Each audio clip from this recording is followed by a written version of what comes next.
Welcome to the Advisory Science channel. What are thermal conductors and insulators? Ever wonder why some materials feel warmer than others? Well, it's all about thermal conductors and insulators. Engineers, the clever folks who design and make stuff we use every day, think really hard about which materials to use.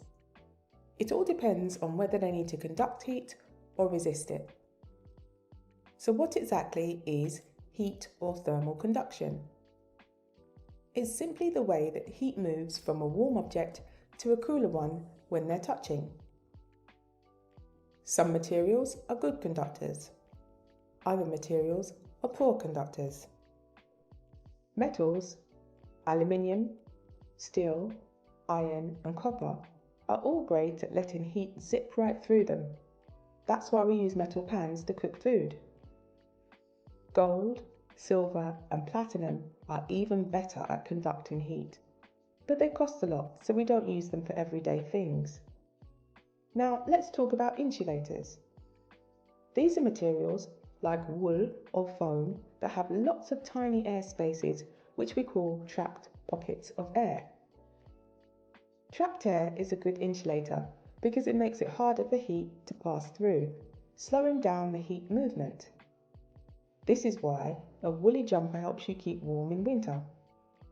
The wool has lots of air spaces that trap your body heat, stopping it from escaping into the cold outside air.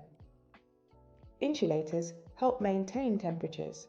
For example, when you put ice cream in an insulated container, the container traps the cold air around the ice cream, keeping it cold. This stops the warm air outside from melting your ice cream. Nature gives us some great examples of insulators too. Feathers, fur and hair trap air and insulate animals from the cold. And we've borrowed this idea for our duvets, winter coats and foam cups. They all have air spaces that trap heat too. Insulators aren't just for keeping warm though. Plastic handles on pots stop the heat from burning your hands. And the plastic coating on wires stops electricity and heat from escaping. Insulated houses save energy by keeping the heat inside. And you can improve your home's insulation with fiberglass, foam or double glazing. Even closing blinds, curtains and sealing gaps helps prevent heat loss. So now you know all about thermal conductors and insulators. Thanks for watching. For more science resources, visit our website advisoryscience.com and check out the blog for even more educational content. Don't forget to subscribe and hit the notification bell to stay updated on our latest episodes. Welcome to the Advisory Science channel. Materials are everywhere. Materials can be solids, liquids or gases. For example, like rocks and metals, the water you drink and the air you breathe. Some materials are natural, like wood from trees, while others are made by humans, like nylon and polyester. Wood is a very useful material. We use it to make furniture, build houses, and even to make pencils and paper. Wood is durable, hard, cheap, and easy to obtain. Sand is not just for building sandcastles at the beach. It's used to make concrete to buildings, and silica from sand is used to make ceramics, glass, and computer chips. Metals are usually shiny and hard, but they can be hammered into shapes or drawn into wires. They're good conductors of electricity and heat, which means they allow electricity and heat to pass through them easily. They generally make a pleasant noise when they're struck. They're used to make coins, appliances, and vehicles. Some metals, like iron, cobalt, and nickel, are even magnetic. Plastic is a material that's used in a lot of things like food packaging, toys, and electronics, but it doesn't break down easily and can cause problems for the environment. When choosing materials for different uses, it's important to think about their properties. For example, clothes might need to be soft, flexible, and durable. And don't forget, some clothes need to be waterproof, warm, or breathable. So, next time you use something, think about the materials it's made of and how they were chosen for that purpose. Thanks for watching.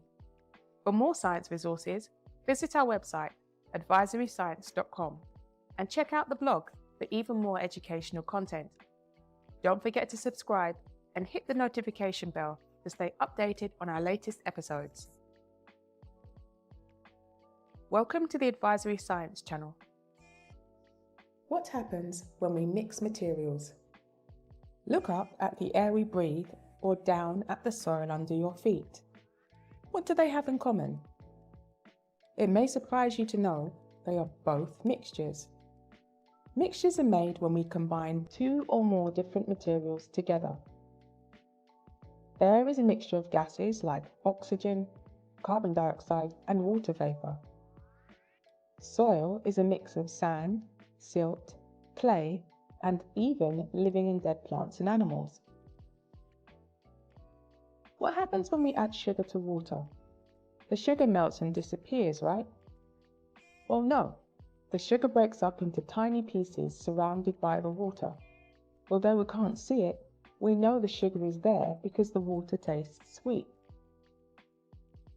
We use special words to describe a mixture where something dissolves.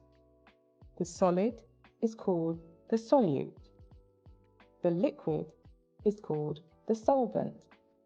And the resulting mixture is the solution. For example, in a mixture of sugar and water, sugar is the solute, water is the solvent, and the sugary water is the solution. Sometimes we want to dissolve solutes faster. There are three main ways to do this. Firstly, we can crush the solid solute. Secondly, we can heat the liquid solvent. Or thirdly, we can stir the solution, just like making a perfect cup of tea. When we think of a solvent, we often think of water. However, there are other solvents too. Acetone, some acids, fats, and oils are a few of the other solvents available. So the next time you make a cup of tea or breathe in the fresh air, remember the wonderful science behind it. Thanks for watching. For more science resources, visit our website, advisoryscience.com, and check out the blog for even more educational content. Don't forget to subscribe and hit the notification bell to stay updated on our latest episodes. Welcome to the Advisory Science channel. What are reversible changes? Did you know that some changes in materials are reversible? Let's dive into it. Imagine dropping sand, metals, and plastics into some water. This forms a mixture. The objects don't dissolve, but form what we call a suspension. They just float on the surface or sink. So you can easily pick each object out of the water, reversing the change and separating the mixture. The magnetic materials, iron, cobalt, and nickel, are attracted to a magnet. This forms a mixture too. But guess what? Pulling the magnet away reverses the change and separates the materials.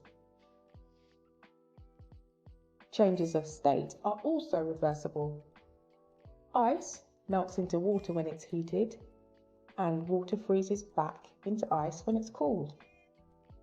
Similarly, water turns into water vapor when it's heated using evaporation, and water vapor condenses back into liquid water when it's cooled.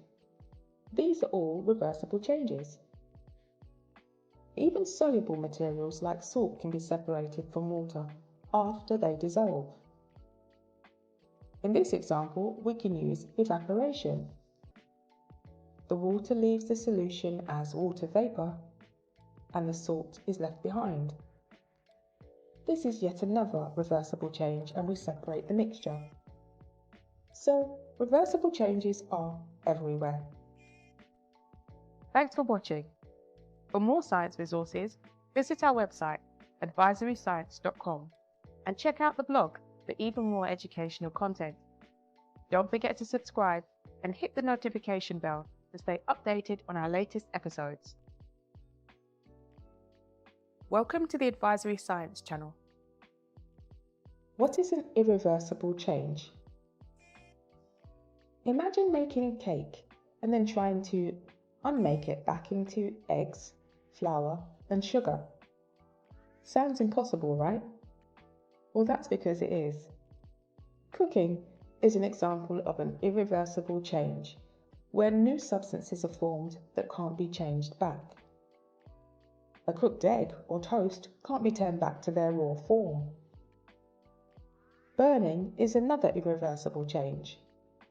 When paper is burned, it turns into ash, gas, and smoke, none of which can be turned back into paper. Burning fossil fuels releases carbon dioxide, a gas that's thought to contribute to climate change. This irreversible change is harmful because it leads to unusual weather patterns and threatens habitats on Earth. Another irreversible change occurs when mixing acids and alkalis. This is called a neutralization reaction. Acids are substances like vinegar, lemon juice, and fizzy drinks. Alkalis are in things like toothpaste, baking soda, and oven cleaner. When vinegar, an acid, and baking soda, an alkali, are mixed together, a new substance is produced. That substance is carbon dioxide gas. So, while some irreversible changes, like burning fossil fuels, can be harmful, others, like cooking, can be quite helpful. It all depends on how we use them. Thanks for watching. For more science resources, visit our website advisoryscience.com and check out the blog for even more educational content. Don't forget to subscribe and hit the notification bell to stay updated on our latest episodes. Welcome to the Advisory Science channel. Let's take a closer look at how we separate mixtures. Imagine you have a bowl full of marbles and tennis balls mixed together. How would you separate them? One way would be to use an imaginary sieve. A sieve that has holes that are small enough to hold back the tennis balls, but big enough to let the marbles through. Another example of this is separating pasta from water after cooking. The pasta is too big to fit through the holes in a strainer, but the water is small enough to flow through. But what if you have a mixture of salt and water? The salt dissolves in the water, so you can't just pour it through a sieve, because the salt will go through the holes with the water too. To separate salt from water, you need to use evaporation. Boiling the water, for example, makes the water evaporate and turn into water vapor. This leaves the salt behind.